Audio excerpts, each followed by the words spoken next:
बुद्धिमान राजा की कहानी। सालों पहले एक नगर में एक बुद्धिमान राजा राज्य करता था।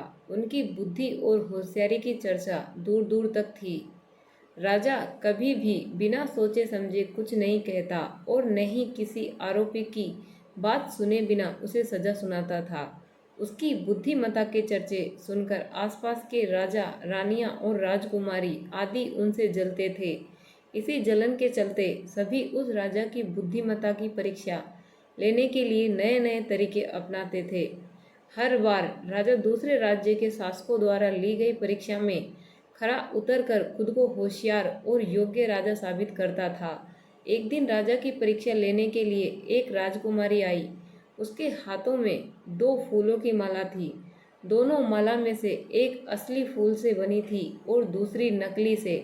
उन दोनों मालाओं को देखकर उनका ये भेद बिल्कुल पता नहीं चल पाता था। इस वजह से राजकुमारी ने राजा के सामने दोनों मालाएं रखकर पूछा, हे राजन, अगर आप बुद्धिमान हैं तो बताइए कि इनमें से कौन सी माला असली है।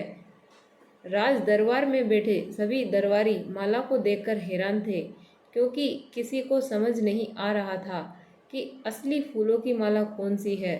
सभी इस सोच में थे कि राजा कैसे बता पाएंगे कि असली फूलों की माला कौन सी है। राजा भी माला को देखकर परेशान होने लगे। उसी वक्त उनके दिमाग में कुछ तरकीब आई।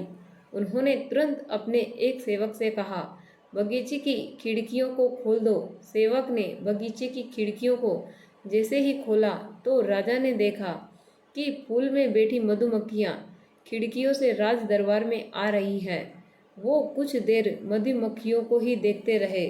जैसे ही एक मधुमक्खी एक फूल की माला में बैठी, वैसे ही राजा ने कहा कि अब मैं बता सकता हूँ कि असली माला कौन सी है। राजा ने तुरंत उस माला की तरफ इशारा किया जिस पर मधुमक्खी बैठी थी। राजा की होशियारी देखकर दरबार में मौजूद सभी उनकी तारीफ करने लगे। सभी कहने लगे कि हर राज्य को आपके जैसे ही बुद्धिमान राजा की जरूरत है। राजकुमारी भी राजा के बुद्धिमत्ता देखकर खुश हो गई। उसने भी बुद्धिमान राजा की तारीफ में कुछ शब्द कहे और वहां से अपने राज्य की ओर निकल पड़ी।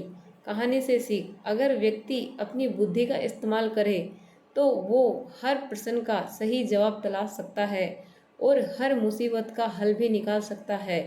तो फ्रेंड्स, कैसी लगी मेरी ये कहानी अपने कमेंट के द्वारा हमें अवश्य बताएं, और यदि पसंद आई हो तो वीडियो को लाइक और चैनल को सब्सक्राइब जरूर करें। वीडियो को अंत तक देखने के लिए धन्यवाद।